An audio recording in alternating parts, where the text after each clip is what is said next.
When the time shows 11th November of 1980, the signing of armistice made First World War effectively ended.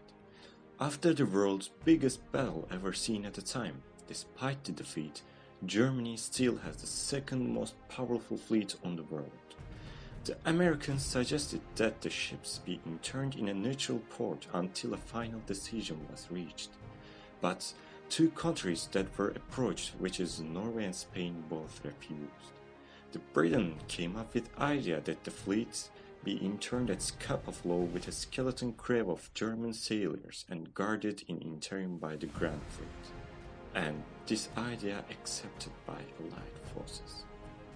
Negotiations over the fate of the ships were underway at a Paris Peace Conference. The French and Italians each wanted a quarter of the ships.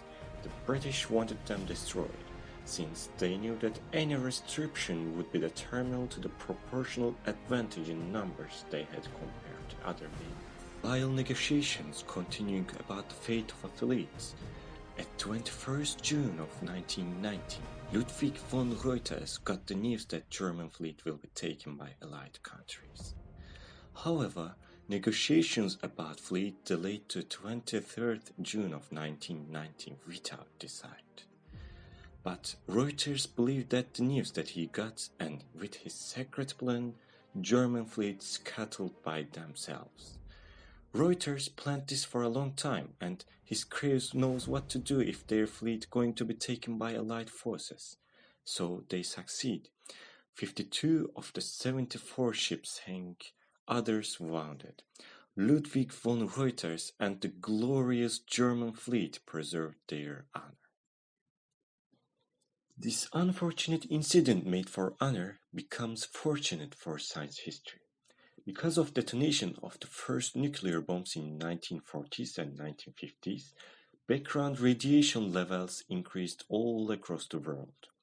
Modern steel is contaminated with radionuclides because its production uses atmospheric air. Since these ships sank before the detonation of the first nuclear bombs, they are the last non-contaminated steel of the world.